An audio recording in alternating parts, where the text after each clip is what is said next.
Thanks for having.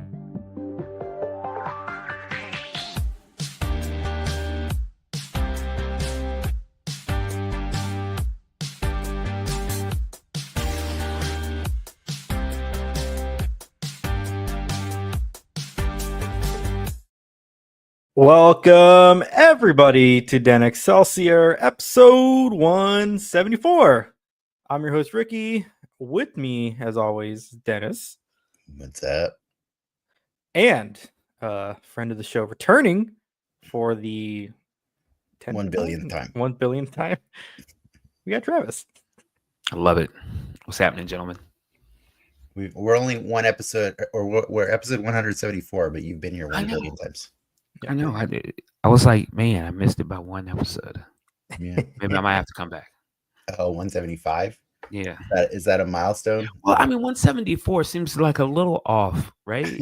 I mean, I don't know, man. Not when you consider what we're going to talk about tonight. We're going to talk about episode 4 of Daredevil Born Again. Ooh. Which I'm just putting this out there. I know we're not going to talk about it right now. That was my favorite episode of the season so far. Like, you're not wrong. Ricky? You're not wrong. They're doing the thing that we'll talk about it. But I think it's cool as shit that they're taking that on. Yeah. So we're all excited about this one then? Yeah. We're all excited. All right. Oh yeah. But before we get to that, I mean, we are going to talk about like what we've been geeking out on, and I think Travis has something special to talk about today because you've been geeking out. You just got back from San Francisco, like what, like an hour ago? Yeah, something like that. I was at a game developers conference. So yeah. At a game developers conference or the yeah. I said I was at yeah.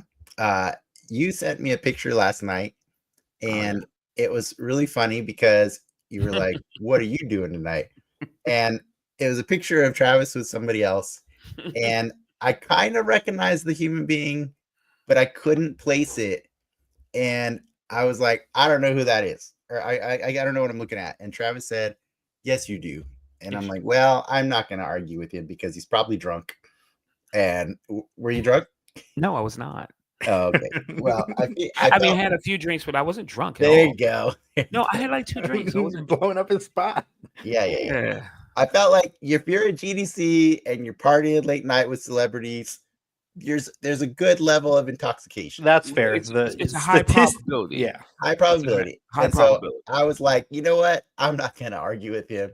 And then it was funny because I guess I left you hanging. Yeah.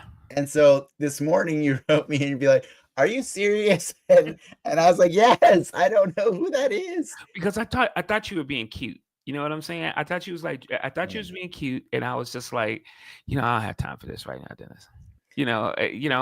Besides, he's literally like right here, right? So I know. Yeah. Ricky, I mean, you can show the picture if you want. I mean, Ricky, it was Beau DeMayo. Oh. He was hanging out with Beau DeMayo, and when Travis explained that to me, I said I didn't recognize him with so many clothes on.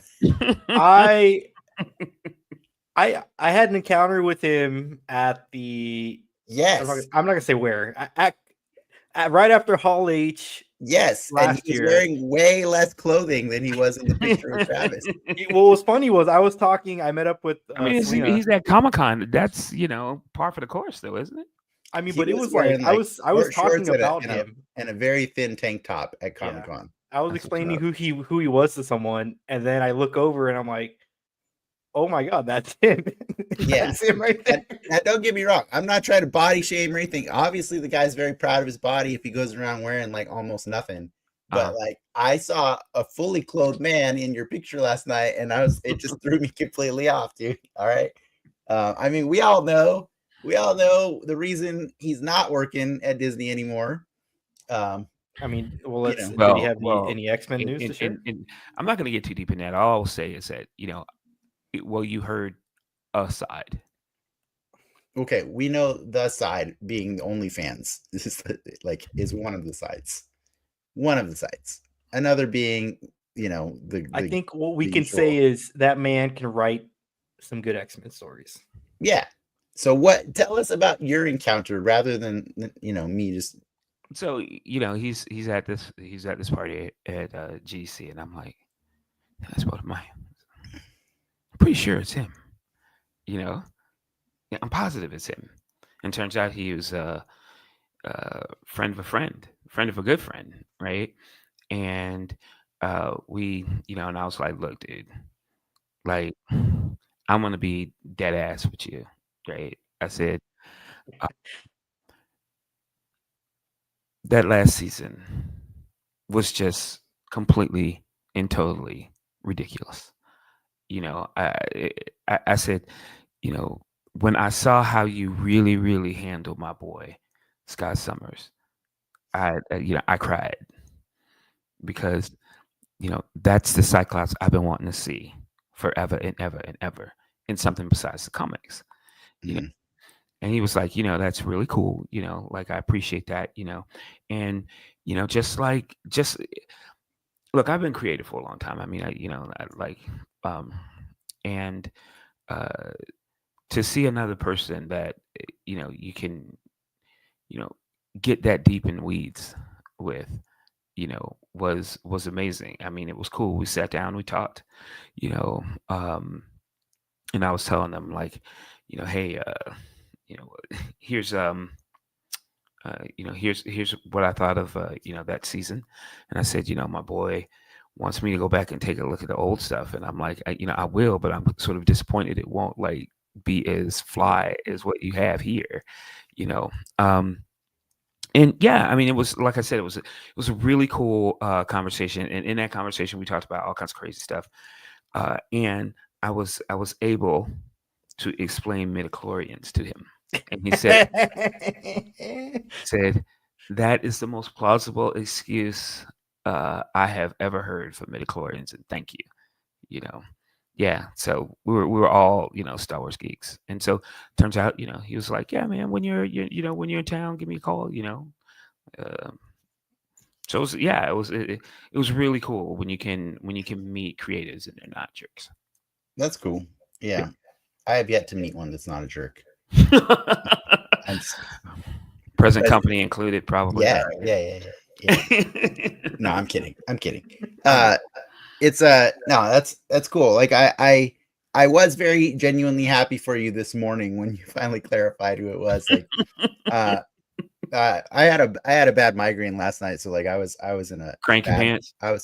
I was in a bad place last night, so like I Okay. I didn't I didn't want to dump that on you. I I, understand. I was I was I just like appreciate that. you're clearly having fun. Yeah. I'm not, but I'm just gonna make it very simple. I don't know who the hell I'm looking at right now. You're Uh, like, whatever, Travis.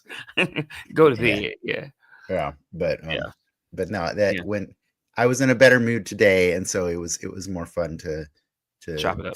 to have that now. And once you told me that, I was like, oh man, we haven't talked to you for a while. Like, are you caught up on Daredevil? Like, and you're like, are you kidding? And Yeah. I so was like, hello, I'm Travis. We haven't I know. talked to Travis since X-Men, have we?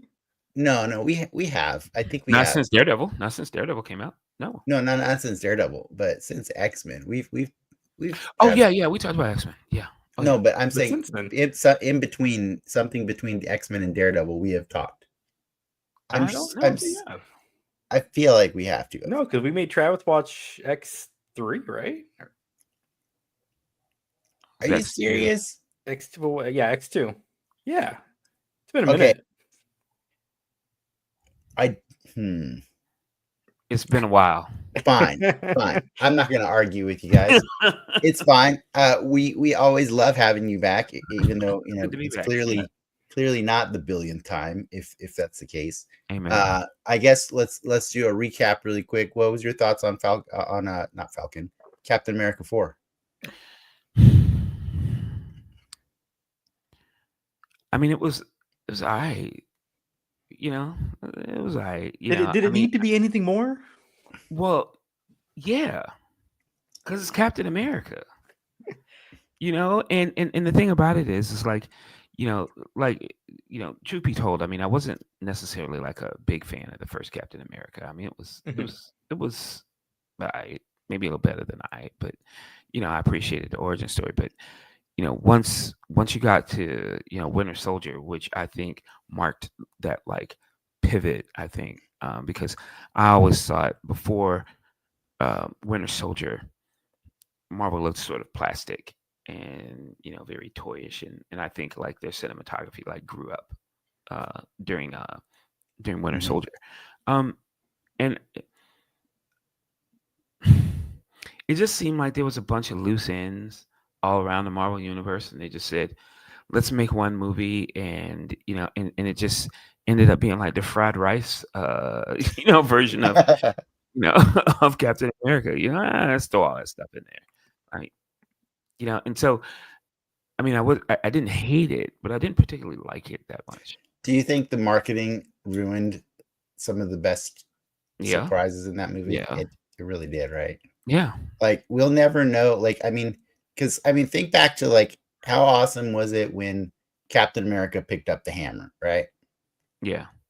If that was in the trailer before we saw that, it would have hit way different, right? It would have hit way different. Way different. And I'm just saying, like, I know that fans of the comics know that General Ross one day becomes the Red Hulk. But they didn't Yes, know when. but they didn't know when, and that marketing just sucked for that, Yeah, because I feel like that was the big reveal. surprise of the movie. Yeah, Like, and I was a little sad that was robbed. We were robbed of that one. I'll give you that. Yeah, Yeah. absolutely. I'll circle back to if anything, Anthony Mackie's Captain America, that stock goes up with that Yeah. movie. I- He is not the yeah. problem in that movie. Yeah. Exactly. Yes. He is And- great, and he does the thing that he has established himself for doing, which is talking people down out of a situation, which is a really cool trait and a really cool way to be a Captain America, right? Is he's using his therapy background to de-escalate crazy situations that would normally be done with like super CG fights. And there's still a little bit of CG fights in there, but like I like that at the end of the day, he solves the problems with his words, and that's super cool. Just like he did at the end of Falcon and the Winter Soldier, so yeah. I mean, I just wish that stakes were a little higher, or there was something better to coalesce into, and I just feel Yeah. like this was like this odd sort of in betweener. And you're right, there was nothing wrong with Anthony Mackie at all in this movie. Yeah. I mean, Nope. but and how can you cast Giancarlo though? And like Yeah. he was barely in the movie, and even when he was, it he's was like like a last minute addition. yeah, and it just I'm like, come on, man, it's Giancarlo. What are you doing? And like I can't stand the hype train sometimes, because like when he got cast and everybody was fan casting him to be Professor X, and everybody was like, "Oh my God, he would be amazing as Professor X." Yeah. And then when he got cast, he's like, "No, I'm not playing Professor X. I'm playing someone better." And I'm like, "No, you're not. No, you're not. Yeah. You're not playing You're someone not. better. You lied to us, and now I feel bad because now they're probably not going to use you as Professor X." I feel like I just got ripped off on that one. He's still in the. They set up a very clear like we're going to see him again. Sure. And also, who cares about the leader? I mean, yeah. I mean, the get out leader, of here. the leader Get outta without a here Hulk with is your kind of smashed up weird. face. Get out of here. The funny thing about the leader to me has always been that like he always boasts how super intelligent he is, but his arch enemy is the Hulk, like the Exactly. dumbest superhero on the planet. You know what I Right. mean? Like, and he always gets his ass kicked by the Hulk too, and it's so funny. But yeah. It was a hodgepodge. It was a mishmash of things going on in that movie, but I still liked more than I disliked about it, and so I just expected better. I expected. yeah, I didn't really. I didn't No? think the magic was there, and honestly, I was really worried that the same problems that movie was facing, because that movie is like a mid strike, and rewrites and all that stuff. Like That's the true. whole. And middle I part was of that really movie worried changed. for Daredevil for the same reasons. You know what I mean? So when I saw when I saw Captain America, I was really a little worried for Daredevil because I was like, is this going to be as weird? But I didn't think so. Because, and I think the main reason I knew that we were in for something pretty special is because they said, nah, season 2, let's go already. Yeah, no, for sure. I love how much Vincent D'Onofrio and Charlie Cox have been promoting this movie, and it's fun to see how much chemistry those two have off screen too. But for whatever reason, I just have to call, if it's a failed attempt that took place during the strikes, you just got to put an asterisk on it and be like, it's the casualty could have been worse. Yes, it could have been worse. It could have been worse. Yes, I'll give you that. What else? What else has been nerding out on it? What about did you watch Invincible? Oh yeah. Is Ricky caught up on Invincible? I know what happens. I'm not caught up. You've been saying that all. I know what happened. I saw the fight. Just put it this way: if you zoom in, like right over my head, you could see the Invincible omnibuses right there. So ask me that question one more time. No, I won't. You can't make me. I have not read the comics, but I've been very tempted to pick up the omnibus just to see, is it? What's they're up? Very good. They're very good. Yeah, I've been afraid to ever pick up The Walking Dead. I have about I don't know, 12 volumes of it over here because of Lindsay. Me too. And I've just never wanted to read it because I'm like, well, that seems really depressing. It is. It is. But those shows are still going on, right? Yes, the shows. No, not Walking Dead. But the spinoffs. Yeah. Okay. Yeah. Oh, Walking Dead ended? Oh yeah. Oh, thank God. That show just didn't know when to die, man. I mean, that show made crazy money. No, I'm talking about the comic. I know. Okay. The comic ended. Yes. Yeah. Oh, so you're saying that the show is still on the air? Well, there's spinoffs. The main one's not on the air anymore? I don't believe so. Oh, okay, fine. No, I don't care to speak on it because I don't know anything about it other than, a lot of people are dead. Yeah, exactly. And all the characters I cared about, so I'm like, yeah. But Invincible, I have read, Marvel Zombies, which is also Robert Kirkman, and I know that he's got a sense of humor, and so I've been tempted every season that we watch Invincible. I'm like, kind of want to buy this book and see what it's like, and I'm pretty interested. But is it as a fan of the book? Are you happy with the show? Oh yeah. Does it? Absolutely. Does it? It sticks pretty closely. Yeah. How does that feel to have something stick so closely? Because well, it's like well, it's sort of the X-Men feeling. You know what I mean? Mhm. Like you would like to think that when you're, and you're always concerned about that. You're always concerned about when your favorite media crosses into another media, will they respect the things that made it unique and kind of cool, and so on and so forth. And I think Invincible very much so, keeps that. Because there is something to be said about a literal one-to-one translation can be kind of stale, right? It can be. It's the Watchmen problem, right? A little bit. Which one are we talking about? Not Zack Snyder's, right? I mean that is a 1-to-1. No, it's not. No, it's not.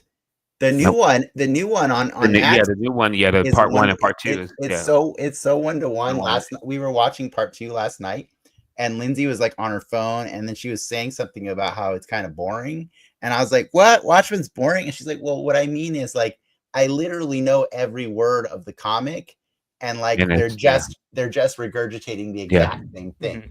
And so I was like, okay, but I don't find it boring. It's still, for me, it's still fun to watch, but there is something. I think the only reason I like that one is because Zack Snyder screwed it up so bad that it's nice to see a true recreation of the I book. feel like the DC shows or the DC movies, or I guess some of the older ones, but not the most recent ones, do a really good job of threading that needle. Yeah, I mean, yeah. See, that's the thing, and I can understand where Lindsay's coming from. I mean, um, and you want to see some liberties. You really do. I mean, Yeah, if nothing else, but because what works in a comic won't necessarily work in a live action production. yeah, Because people are saying, "Hey, could you wrap it up, B? You don't have to and like do all that." yeah, and to be fair, like I'm not saying like Zack Snyder's Watchmen is terrible in that, like I do appreciate the twist that he did, the change he made to it does make sense in the context of a live action movie. I don't think the movie's better for doing the Agreed. things it does. I also don't think like the glorified sex scenes is helping the movie like do, like it's not like this is How dare you? this was How like dare a you? page in the book, guys, not 15 minutes or whatever it is, like it's not a whole song. It's not a whole song of sex scenes. But yeah, no, I do understand artistic liberties, and it is a really fine line, because look how quickly I jumped down your throat about Watchmen, right? Like I'm like, no, they didn't do it the right way. But then Yeah. at the same time, I kind of like Friendly Neighborhood Spider-Man, because like it's doing something different, right? Because I don't want to see the same story over and over again. Right. And we were talking about how like it's been a really long time since we've seen an Uncle Ben die, and it's kind of cool. Like I don't know how many years it's been since a Spider-Man story has actually killed an Uncle Ben. Yeah. Like, but so there's something about, like, I don't know, is it property dependent? Is it the saturation of a property that determines how much you want to see liberties taken? Do you know what I mean? Like with Invincible, like since we've never been presented with Invincible outside of the comic, is the first version of it in new media is required to be pretty close to the source material. And then maybe 20 years from now, when we're getting the 18th different, Invincible story, then it can be something totally different. Is that what it is? I think that's close. I do, and the reason is because, it's funny because, I was just out of high school, I believe, or was I in high school when the original Batman came out? The Michael Keaton Batman. Yeah. And then people were like, didn't they just make another Batman? Like, Batman doesn't belong to you in that way, right? Yeah. And the older you get, the more swings at bat you're going to see at this, right? And I think that's cool, because from a generation standpoint, I mean, you gotta, you really do. Yeah. And that is why they need to remake Star Wars. Thank you. God bless. But I do think that Batman, and to a lesser extent Spider-Man, have both really opened up our minds to iterating on a story and taking bigger to that swings, point, right? the comics were doing that before the movies and stuff. Like there were different versions of Batman. They reboot, Spider-Man. they iterate, for sure they do. No one has executed on that, I think, more than Spider-Man. Like Batman. You mean successfully? Yeah. Yes. Yes. Because I feel like Batman's actually done it more. Batman's done it more, but not necessarily successfully. Yes. Right. To the point where people are totally okay with Peter Parker not being Spider-Man. Oh yeah, I see what you're saying. Yes. Yeah. We're there now. We're there. We have fully accepted that is not a necessary thing. Like I think people would be happy to see a Spider-Gwen movie at this point now too. You know what I mean? Like, yeah, quite honestly, I mean, and it's going to happen. I mean, at some point, Tom's going to be like, I'm good. And boy, they're going to drag out Miles so fast it'll make you. Yeah. Well, he said he wants to be there for when they finally bring out a Miles. Because but even a Peter and a Miles together story that's a fairly new concept too, right? Yeah, it's not that old in the comics for sure. Yeah, and it's weird and funny because they're both named Spider-Man, and like they both don't try to be anything other than Spider-Man, so it gets a little awkward. Like, what do they call each other? But it's part of the humor. Like that's what they are. They're humorous. So, but yeah, no, I was just curious. I was just kind of thinking about that out loud. Like, why is it sometimes we are really uptight about a translation being faithful to the source material, and then other times we want to be surprised. You know what I mean? Like, I think it's when you get in trouble when you put a label on it, right? Infinity War, the movie, is not the book, but you want to evoke a certain emotion by calling it that. Well, in fairness, the Infinity War book is bad. It's the Infinity Gauntlet. The Infinity Gauntlet was the first one. Amen. So we were hoping it wasn't actually Infinity War when we went to see it. Yeah. I think we got the point when they did Age of Ultron, and it had nothing to do with the story of Age of Ultron. Right. Like, just so you know, that comic is about like the Avengers getting pulled through time back to medieval times, fighting what's her name? What's the evil witch in Camelot? Morgana Le Fay. Morgana Le Fay, yeah. Fighting her, defeating her, coming back to the future, and finding out that in their new future they've created, Ultron has conquered the planet. Totally different story than that movie. You know what I mean? I don't want to see that. I don't want to see that movie at all.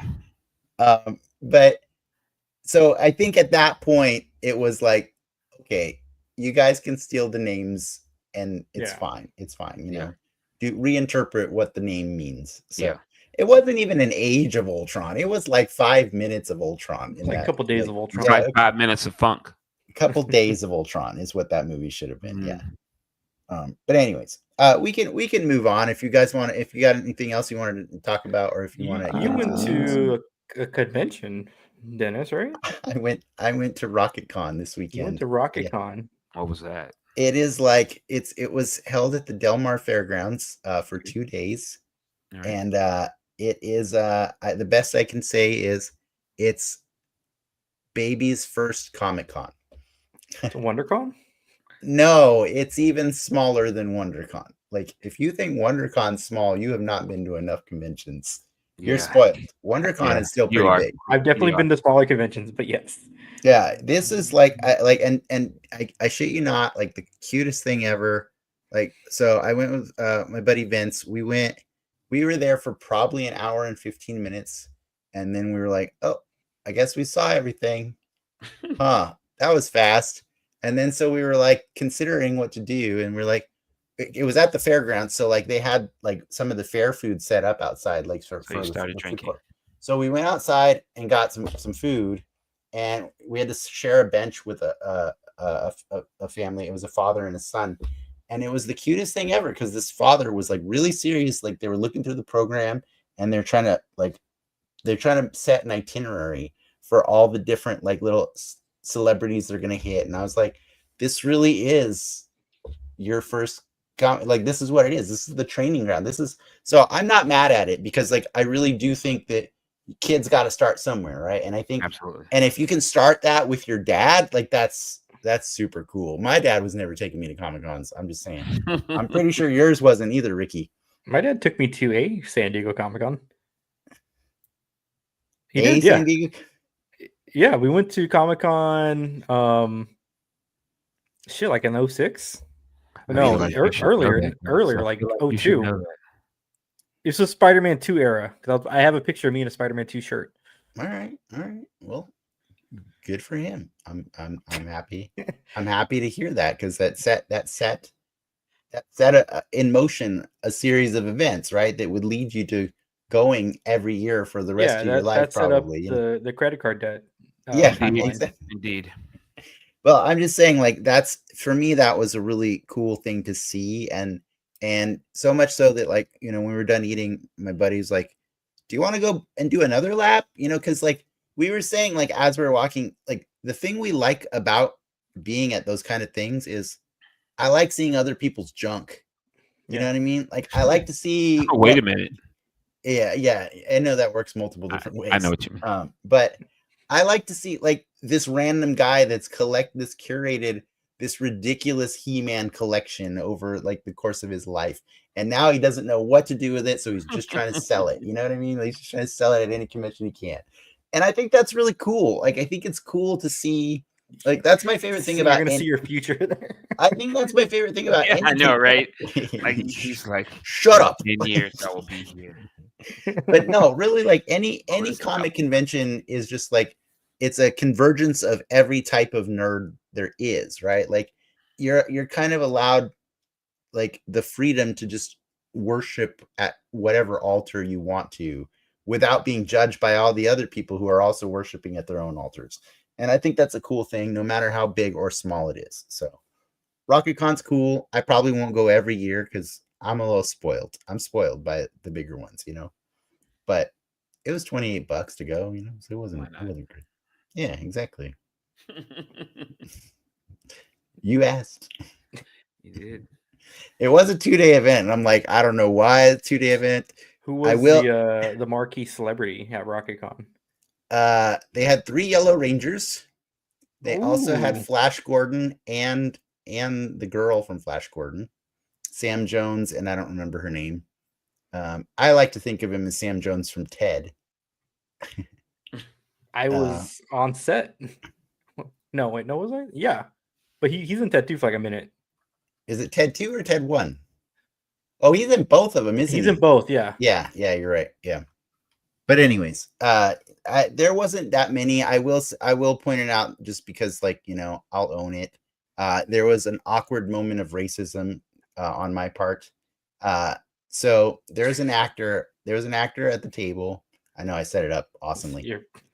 There's his name is Francois Chow, right? And he's an Asian American actor, and when I saw him, I recognized him from tons of different things that I've seen, and I couldn't help but remember that he's like always playing a bad guy.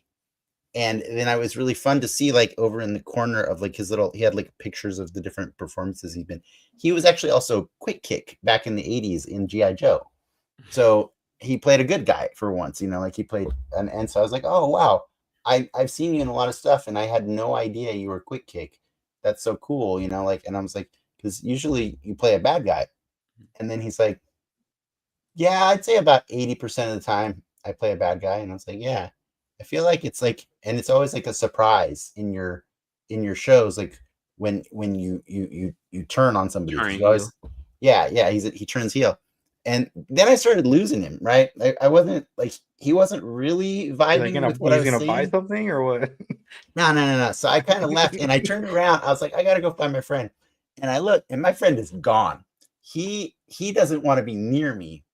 And so I go and find him, and I was like, where'd you go? He's like, oh man, I don't think that guy's the guy you think he is. And so we at lunch, we were looking it up, and I was thinking of a Japanese man who has played the bad guy in a million different shows. He's usually a police chief that turns bad. He's been in Lost Girl. He's been in Upload. He's been in Altered Carbon, and he always plays a police chief that ends up being on the take, and he ends up like killing people and stuff. And that is not the same actor as the one I was talking to. And I was like, no, but I know he's a bad guy. And I looked him up, and it turns out this guy, Francois Chow, played the bad guy in The Expanse. So I was like, okay, he was bad guy. He just wasn't the same one I was thinking of. And I do love The Expanse. It is, but yeah, I had my racist moment. Wait, so who was the guy that you thought he was then? I gotta look him up, man. I bothered to memorize Francois Chow's name. Come on. God. I'll tell you who. But if I tell you, it's like you're gonna look him up and you're gonna be like, those guys don't look anything alike. Were you drinking? Let's see how off base you were. I wasn't sober, okay? Oh.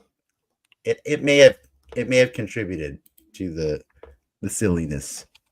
But yeah, I will let you know. I'll look it up. Yeah, I know who Francois Chow is. Okay. Well, Good for you. While you look up that, I don't news this week. You guys just want to get into Daredevil? You don't have Well, any news? I got. I mean, I got a news sort of worthy question. I mean, sure. So the Electric State. I have not seen it. From the director of You know, Endgame. like I have not seen it, Oh, but it has the lowest score right now on I've heard Rotten Tomatoes. bad things about that one. Yeah, and and I'm just okay. So I don't know whether or not any of you guys have seen it, because what I want to know is like, does this materially impact your expectations for any Avengers movies? So I have not seen the Electric State. I think it looks bad. I think it's atrocious. So what they're doing, now I'm slipping the name's slipping on the art that that movie's kind of based on, and it's like night and day. Like, what did you do to this this piece of media? But my only defense for the Russos, and this is why I wasn't shocked when they were announced at Comic-Con. There are only to direct a movie on that scale, right, with that big a budget, that many players, that many moving parts. Only one person or one team has done it successfully twice, right? And that's the Russos. Three times. Three times. Winter Soldier. No, Wait. 4 times. 4 times. Civil War. Well, What were the I don't- qualifications? I would say to run a to people who have managed and directed a movie on the scope and scale of Endgame and Infinity War. Well, my ex boss James Cameron would beg to differ, but okay. James, that the list is very short. Yes. We can say that.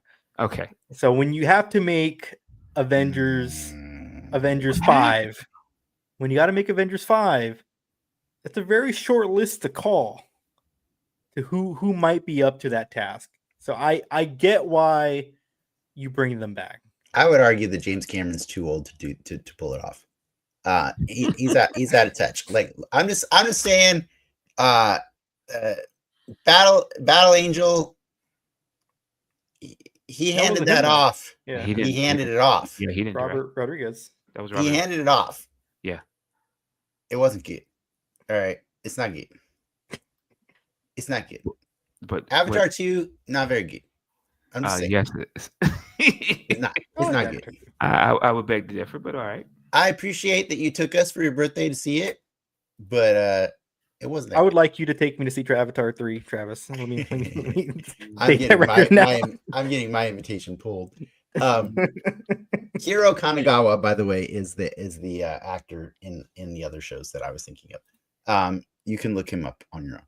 But I will say this, like just to kind of like piggyback on Ricky, I think what it comes down to is the Russo brothers have actually made several other movies outside of the Avengers movies. I have never bothered to watch a single one of them because they never have looked interesting to me. I think I watched one that they produced that was with Chris Evans, and he was like a spy. 21 Bridges with I never watched it. Chadwick it's fun. But I think the thing is they're in the pocket when it comes to the Marvel movies. They're there. They are so. How can they be so off otherwise? How can they be so off otherwise? Maybe they're out of touch with other things outside of the Marvel universe. You know what I mean? Okay. Yeah. I think that might be. Or Feige's that good? I think that's part of it. Feige's that good. Don't dismiss Feige. Yeah. Why did I? I said or. Yeah. Or that. Yeah. But I think that they know how to play with toys that people love. I don't think they're very good at creating toys that from scratch. Do you know? Does that make sense? Yeah, it does. Like, for example, I love that Zack Snyder's visual style. I hate when he writes anything. Yes, exactly. Don't write anything. There's literally love billions of of all dollars. that is But holy. like so you were mentioning Don't earlier how write anything in. you were mentioning earlier how you don't really love the first Captain America movie, but like Ricky and I have been rewatching Phase 1 this year, like and that movie's a lot better than I remember it being. Like it's like one of the better origin movies, and it lays so many awesome building blocks for the rest of the Marvel universe. And I think that is part of the reason why the Winter Soldier is so awesome, is because they had a lot to work with. They had a lot to work with from that movie. Do you know what I mean? Okay. You know, it's I'm not saying that's the only reason the Winter Soldier is a great movie. I think it just helped that they had something to work with. And like the Electric State is just like, I just look at the picture of it and I'm like, nah, I'm good. I don't even want to. I don't want to watch this. I don't. But isn't that sad? I mean, Yeah. basically you have, arguably some of the best directors in the MCU, and they ain't shit if they outside the MCU. Hey man, Michael Jordan on the Wizards. There you go. Well, then you know what that means then is that I guess Michael Jordan had a bomb ass team surrounded him, right? Yes, he did. Yeah. So the rank and file at the MCU must be that damn good then. Yeah. I mean, yeah. I think it's they it doesn't have to pulled be it off. I like that. Yeah, I think the other time they have been successful has also been Community. Like they came up from directing many of the most popular episodes of Community, but they didn't direct every episode of Community. They didn't even start Community. So Community was established really well and strong. Like those characters are very well defined by Dan Harmon. And then those guys showed up and played with the toys that already existed, and they knocked it out of the park. And so I never watched the episode of Community. Really? I think wow. You're maybe conflating though. Like it is like the scope and scale of this thing is like it's insane of what that movie is going to be. So if you're Disney and you got to sell this thing, right? All right, can we get the guys that did it twice for us at this that did this $1 billion movie twice for us? Why not? Like I Civil War. No, didn't make $1 billion. I'm not. Listen, guys, I'm not saying they shouldn't do it. That's not what I said. When they make a movie and it seemingly is this bad, does it concern you? Was the question. No. I sure. Okay. Thank you for keeping it real. I am, but I have been concerned about many. I have been concerned about many things, like the timing, the announcement of Robert Downey Jr. returning and the Russo brothers returning felt like a Hail Mary in the worst way. You know what I mean? Like it didn't feel like we're doing this because it's the best thing for this franchise. Right. They're doing it because it's the safest thing for that franchise. Yes. And so I've been concerned about those movies for a while anyways. So it doesn't really change my mind that The Electric State is a terrible movie. All right. You know what I mean? Mm-hmm. Yeah. I'm just putting it out there. My most anticipated movie of this year is Superman by a mile. Like Marvel, it's gonna be fun. I hope it's fun. I hope Fantastic Four is fun. I hope Thunderbolts are fun. I hope I get excited about a direction finally being put in place where this all has been going for the last like 3 or 4 or 5 years. Mm-hmm. Like, because it's been pretty aimless. You know what I mean? Like it's pretty aimless, and everybody keeps waiting for the next. Kang's going to show back up, and I know, right? Jonathan Majors has made it clear he wants to come back, and that's really weird and awkward. There's just too much behind the scenes that we're aware of all the time with these movies, and it would be nice to just go and watch a movie and be entertained, you know? And so I feel like that's Superman for me. Is I will be entertained by Superman. I will feel things. I will be excited. Superman definitely has more to lose. It definitely has more to lose too. Yeah, Superman's gonna be just fine. It will be just fine. Yeah, James Gunn made me cry about a raccoon, and I hate raccoons. James Gunn's never made a movie I disliked. That's what and that has always been my meter. When people, look at you sideways over Superman, I said, so which James Gunn movie do you hate or is trash? Mm-hmm. Don't worry, I'll wait. Well, yeah, we brought this up a few weeks ago, Travis, but so James Gunn's in the Feige seat at DC right now, basically. More or less. How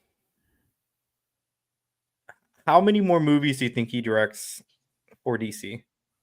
Like, to me, that doesn't seem like a okay. you can't. I don't think you can do that. I have the answer. As many as he goddamn pleases. That's the real answer. Now, and I think that the thing about look, I'm a professional creative person, and there's a time in your career where you go from directly executing on product to sort of this supervisory role where you're actually supervising the people who directly impact content,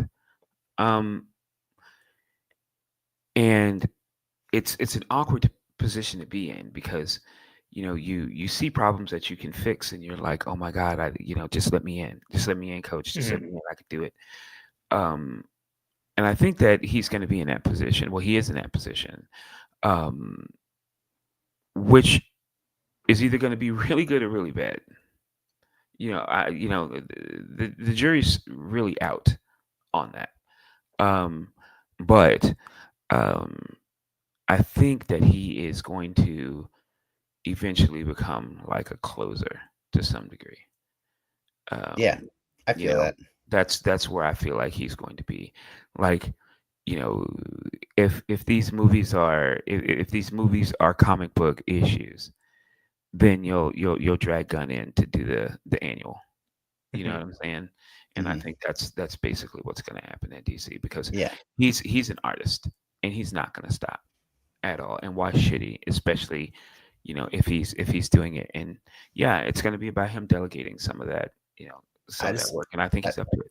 I just want to throw it out there. Did you know that Jim Lee is returning to do a sequel to Hush? Yes, sir. I am. And he's still the president of DC. Yes, I know. And he's going to sell so many copies of that damn book. Yes, he will.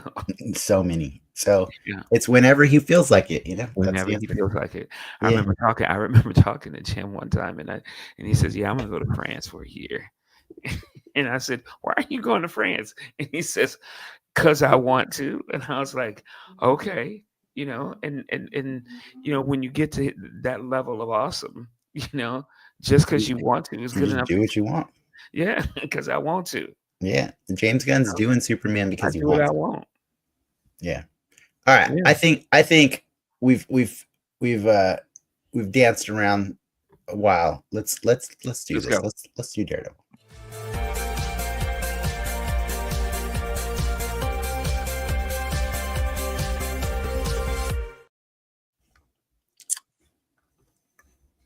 Sic Semper Systema. That was the title of this episode. So much happened in this episode. I have read some people say like it was a jumbled mess. Some people are just like calling this episode bloated, like too many things going.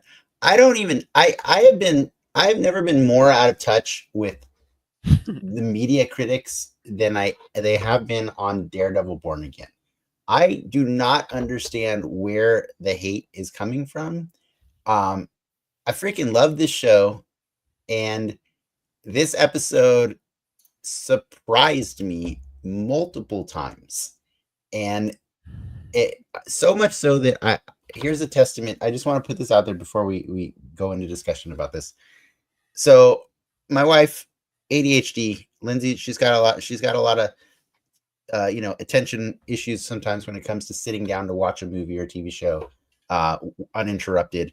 It's kind of a tricky thing to do. Sometimes she needs the phone just to have something to distract her, or just to have something to ease the tension from tense scenes, stuff like that. When this episode ended, she looked at me and said, I didn't use my phone the entire episode. And that says a lot about this episode. Yeah. She was so invested and so enthralled in everything that happened that, like, that's a huge thing for her. She never got up to go to the bathroom. She never, like, had to look at something else.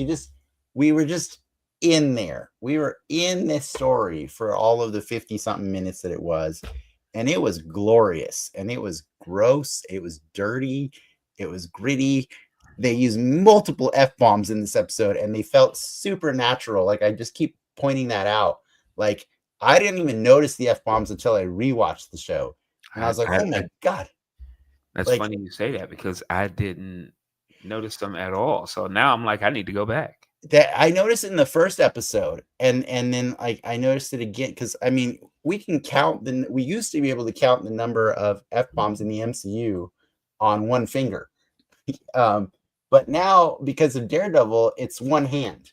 It's one full hand. But it's like, that's pretty crazy how many times they do it, but it feels natural, so natural, because it's New York. Just to point it out, it's Hector Ayala's niece at the beginning. She says how much she hates this fucking city, and it's very real. I feel her. I feel for her in that moment. You know, she's going there to pick up, like, to find out anything she can about her dead uncle, because, you know, she's there to get that amulet. I remember. Yeah. I feel like she got that amulet during the hug, right? Like, I feel like she did. When she was hugging Matt, it just felt like. But anyways, I'm not trying to nerd out on that part right now. It was just a beautiful moment. And you know, she did. He felt it. And then later, when Matt is trying to figure out who killed Hector, he runs into that dirty cop, right? And that cop gently pushes him up against the wall to let it say, like, listen here, man.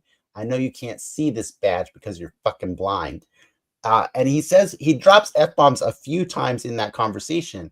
And I didn't notice it the first time, but on the second time I did. And it's like, yeah, a dirty cop in New York City, like, being accused of doing something he didn't do, he's naturally going to drop some F-bombs. And I don't know, man. I've never felt like the coarse language has ever felt like more real than it does. Talking like a New Yorker. It does. It really does. Like, I only bring this up because I always say, like, it really hurt me how many stories we watched in the MCU take place in New York where they didn't talk like New Yorkers, especially The Punisher, especially that show. You know what I mean? So it's really nice to actually hear it feel real. And I think that's the cool thing about this whole show, is it feels real while at the same time doing hilarious shit, like reminding you about their universe that they live in, right? Like being like, oh, you know, Hector wasn't even wearing the amulet when he went out to save these people, his magical amulet. Or the new character Leroy in this episode, when he's like, maybe it was a scroll. You know, like, yeah. It's like all of these things exist in their world, but also the shittiness of reality exists as well. It's totally a legit excuse too. Maybe it was a scroll. You know, I'll buy that. And everything, dude. I love it so much. But here, I'm done setting you guys up. Why don't you guys tell me what you think about this episode? Well, so first of all, I haven't really talked to you guys about any of these episodes. Mm-hmm.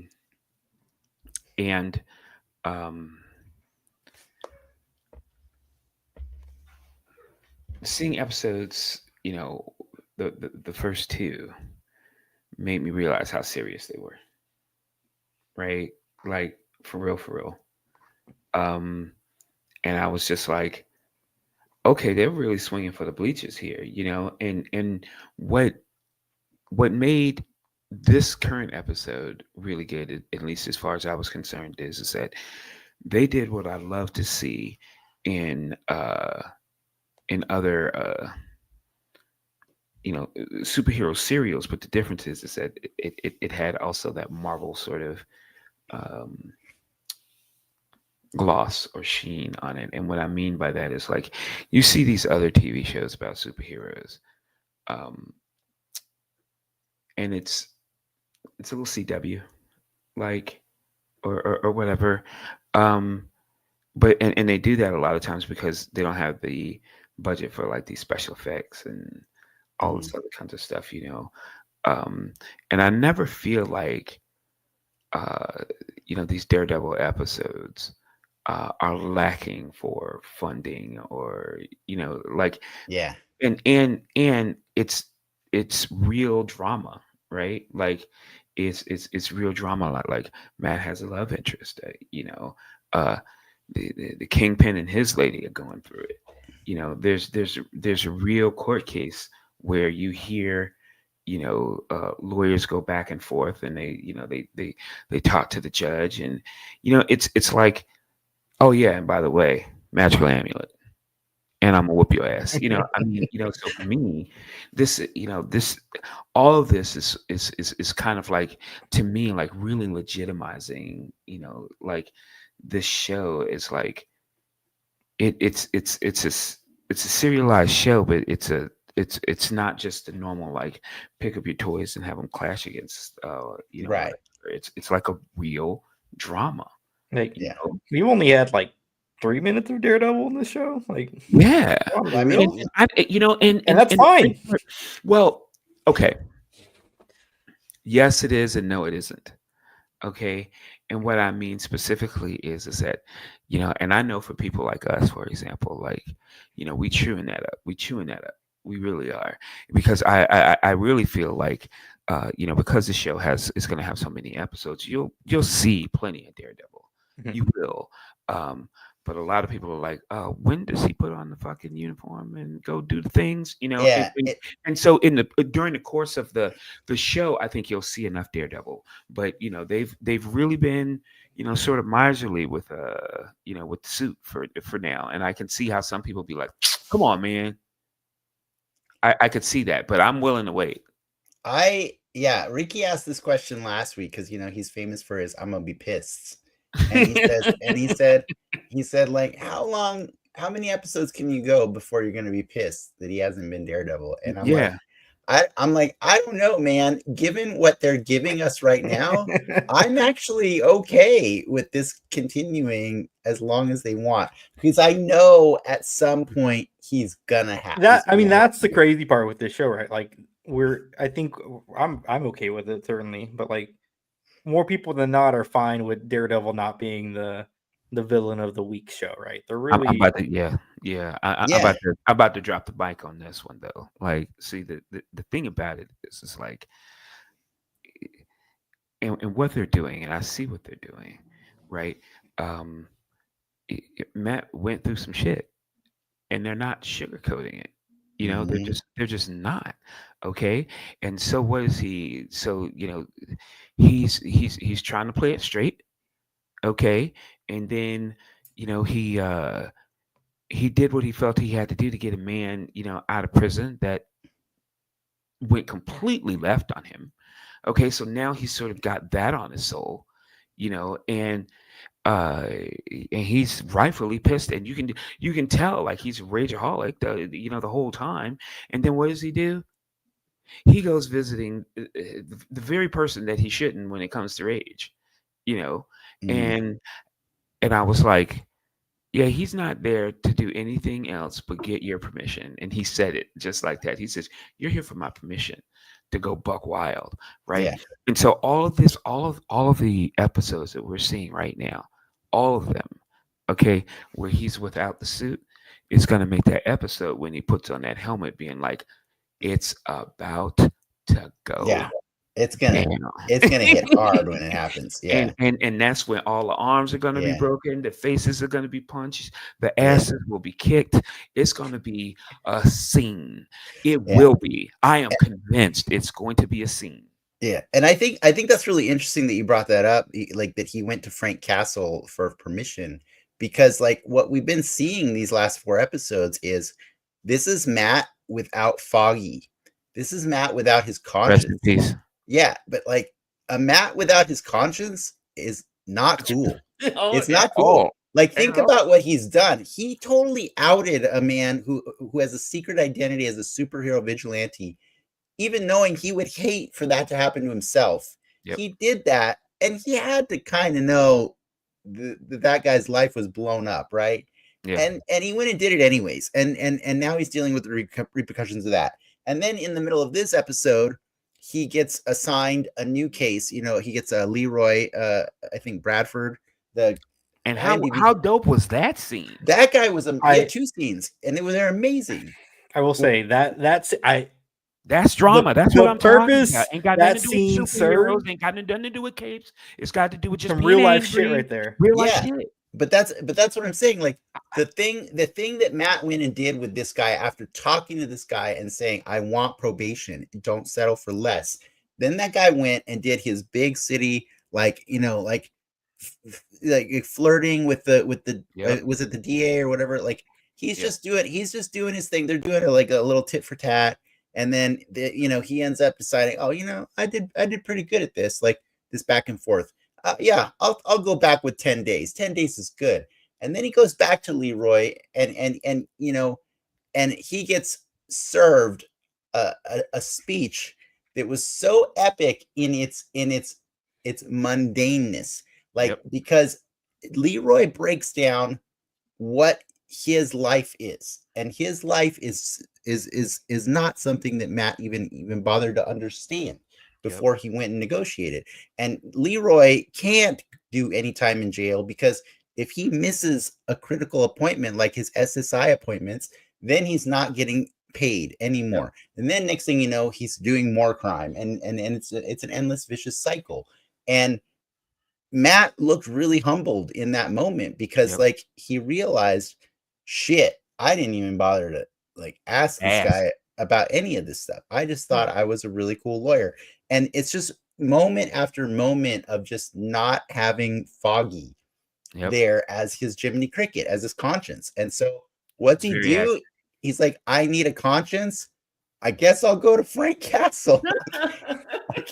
And I like how so that scene specifically. Wow, I like that. I would have hoped I would have liked to know that like Matt Murdock prior to this would have known like about systemic racism and like had already had this lesson in his life. But I'm glad we got to see this lesson delivered to him on screen. Yeah, it's an important lesson. The thing about it is that it's the hubris, right? It really is. You know, and just because you know about those things, it doesn't mean that you can't have a case of stupid sometimes, right? Mm-hmm. And I think that he was more, just like Dennis said, he was more focused on taking what seemed like to be this big long sentence and reducing it down to something that seemed like a cakewalk. But he didn't even understand like what his client really wanted or why or needed. Yeah, and it's just showing how Matt is not a complete person or a completely good person without Foggy, right? Because we always accept that Matt is a straight up liar, right? He like, can we be honest and just like he's faking his disability all the time, right? Like he's totally doing stuff that's just like, come on, man, we know you don't have to do that. Like that's you put on a show for so many people, and you don't have to. You're doing it because you're a liar, and you're lying to people, and you think the reasons you're doing it are to protect the people you care about and all these things, but you just like having stuff over people, you know, like you like having these abilities that let you know things. Like, and it is cool. It is cool that he knows all the time when somebody is being truthful. That's awesome. Like it helps him. It helps guide him in his practice of the law. But a lot of times he's just lying about stuff just because he's just like, this is my special gift. And sometimes he lets it slip because he gets cocky, you know, like that when he's telling that lady like he could smell like the honey something she ate like that day, you know, and it's like, now you're just showing off, bro. Like, you know. So I do. Yeah, right. Yeah. It's not like you're out of control, dude. So I really do like all these little subtle hints and that we've been getting for like 4 episodes about like how off the rails he is. And yeah, to your point, he finally is so off the rails that he went to Frank Castle and he goes to the sewers. He knows where he is, which I think is the coolest part. Yeah. And he's just like, oh, go visit this guy. I'm gonna go visit Frank, and it's about this bullet. No, it's not. It's not about that bullet. At all. because Frank, by the way, I just love how quickly Frank dismisses that bullet Yep. as being like, this is just a bunch of fanboys. You know, like it's so funny to me. Like he doesn't want anything to do with those cops that are rocking his logo and stuff. And I can't wait for that to come to a head. As if the Punisher would yeah. scribe out logos on his bullets. I know, right? Yeah. Be like, I know it was you, homeboy. Yeah. Yeah. That's what I do. That's what I spend my day doing is putting my logo. No, it's not. But like I do want to back up because there was another scene before that scene. Like that scene was exceptional because it was two men crying over admitting their honest truth about what you know, how they're feeling about the losses that they've experienced in their lives. And that was honestly, that was one of the best things I've ever seen in the MCU was that scene. But before that scene was another scene that also just took me by surprise, which was when Daniel, like Kingpin's assistant, is found out to be responsible for like a total like fuck up. Moron. And before the shit can even hit the fan, he just owns it. And he gives the most amazing apology professionally I've ever seen. Ever. So much so that I couldn't tell if it was Wilson Fisk that was surprised or if it was Vincent D'Onofrio that was surprised by that man's apology. Because the fun part of that scene is we all know Kingpin. Yeah. We know what he's capable of doing. And we saw that kid tear down every single one of his walls to the point where he actually forgave this human being. You know what I mean? Like, and that was powerful to watch that. I was in awe of that kid. Did he forgive him? Or did he realize that, you know, like this dude is loyal, like, you know, like at this unreal level. And should you not be a complete waste of space, I can use that level of loyalty. Yeah. Well, I think it's column A, column B. I think he did forgive him. Okay, those are not mutual excuses. Sure, okay, all right. But he also did say, if you ever do it again, it will be the last thing you do. Yeah. And my favorite part was like Lindsay is sitting there watching that, and she's like, "You're supposed to say at this job when there's witnesses present." Like there's witnesses. My other favorite part about that scene is the assistant that's there in the middle watching the whole interaction, and she's like, what the hell is happening here? Like that scene was the moment that the roller coaster started for me of that show. And then every scene after was so much of a roller coaster that by the time it got to the end, I was kind of numb to the fact that Kingpin's sitting there eating a nice fancy dinner in a dungeon with Adam over in the cell. Like I was like, yeah, that tracks. I'm spent. I can't even. I mean, I can't. So now you know where his knuckles were getting like. I think we all knew where those knuckles, but yes, we officially know. And the paintings down there. It's a cool moment because we get our Kingpin still the same Kingpin. Exactly. And then Daredevil's ready. He's on the roof. He's there. Yeah, I was really waiting for that. I was really waiting for Kingpin to be Kingpin. Like, you know, I'm like, who is this milquetoast dude right now? You know, like he's filling potholes and making campaign speeches and all this other kinds of stuff. Like, when are you going to put the smack down on someone and crush someone's head again? Like, come on, man. You know, and there he is chilling as he tortures someone. Yeah. And then I don't know if you guys know, but like they kept teasing another villain in the show. Is the character's name is Muse. He is actually a fairly new character in the Daredevil comics. He's so new that I don't think he actually has his revealed his identity in the comics yet. But I don't know if you guys are familiar with the character, but nope. The show keeps showing you all this beautiful artwork throughout the city. Yeah. And then it also is showing this character carrying dead bodies around all the time. In the comics, Muse makes beautiful artwork with the blood of his victims.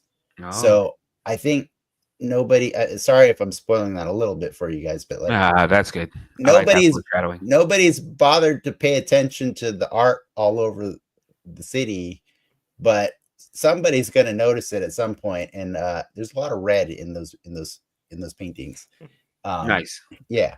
So that's kind of what, as much as I know about Muse.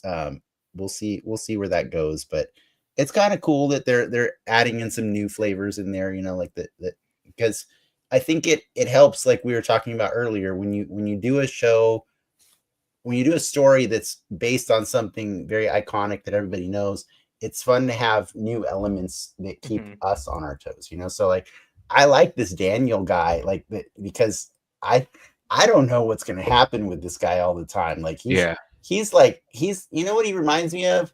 Siegfried and Roy. It's like, you guys really shouldn't be playing with those lions. Right? But you seem to like it, and you seem to have a lot of fun, and it gives you purpose, and that's cool. But like, I'm not going to be surprised when something bad happens to you. So that's kind of how I see Daniel, and it's fun to watch him play so close to the fire that is Kingpin. And then I love their. They've alluded for it, but they're really getting into it now, where with the Punisher logo, and I think it's cool as shit that Marvel's, attempting, right? We haven't seen the full thing, but they're taking it back. They want to take it back. They're taking it back in their own way. Then they're so far telling a pretty cool story around it. I hope they do it so effectively that my neighbor takes their logo off the back of their Jeep. Because I don't. It doesn't feel right when I see that logo on people's, like on cars and stuff. I'm like, I don't think this means what you think it means. Yeah. So.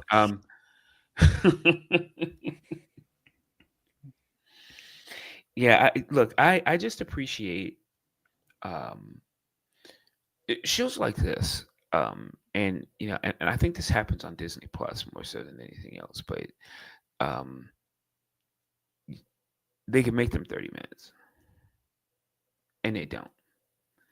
And I feel like after an episode of Daredevil, I feel satiated. I feel like, yes, I want some more, but good looking out. Like, you gave me enough that I don't mind waiting this week, because I feel like you gave me enough, right? And that's really good feeling. And, to the point where I would go so far as to say, at least in my mind, these Daredevil episodes have been damn near HBO quality. Yeah. Yep. I'd agree, especially on par with the F-bombs. Yeah, and I, from a cinematography standpoint, from a script standpoint, from I've just been really impressed, and the great part is, like I said, we get 9 more episodes of this, like, I know, sooner than we think. I know. That's why I'm so happy that we're just like, like I know Invincible ended last week, Harley Quinn ended this week. It went out with a whimper, by the way. I didn't bother to give you the recap. It was not great. That was the finale of Harley Quinn. It was not good. That's all I'll give you for that. But like, now it's just Daredevil, and you know what? I'm totally fine with that. I know we're getting Andor soon too, which is, that's going to be a double dose of gritty reality, like in a fictional world. But I'm totally fine with just Daredevil for us to discuss on this show for the next 5 weeks. Like, this is peak television right now. Yeah. I thought it's 8 episodes. I think it's 9. They split it in, it's 18 episodes, and they split it into 9. I mean, they're shooting 9 the second season right now. And I think the first season's 9 also. Okay. Yeah. So we're gonna ride this almost up to the Thunderbolts, man. We got Ironheart to talk about later too. Exactly. I'm not hating on anything else. I'm just saying, like, I'm perfectly content with just showing up every week to talk about Daredevil right now. It's it's doing almost like what Andor did with some of the Star Wars shows, where it just takes it up to a different level, a different league in terms of quality. Like, Andor's not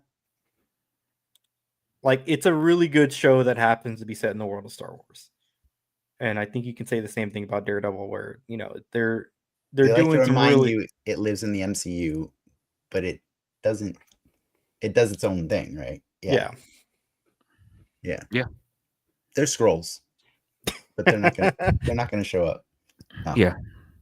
It's an excellent show. I'm very happy. I'm very happy that you were here to talk about it. I don't want to draw this out. I think we're all on the same page with like, this was great. I think John Bernthal just started kicking things off. I don't think that's the last we're going to see of him this season.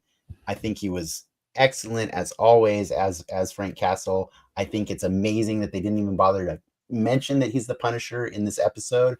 You just have to know. Like you better know. Like they don't care if you didn't do the homework of watching 3 seasons of Daredevil and the Defenders. That's on you. That's on you.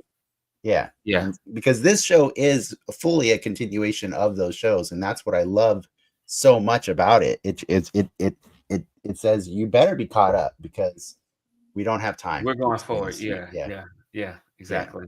Thank God. Yeah. Because no reboots, please. Daredevil episodes on Netflix at all. Yeah. Nothing.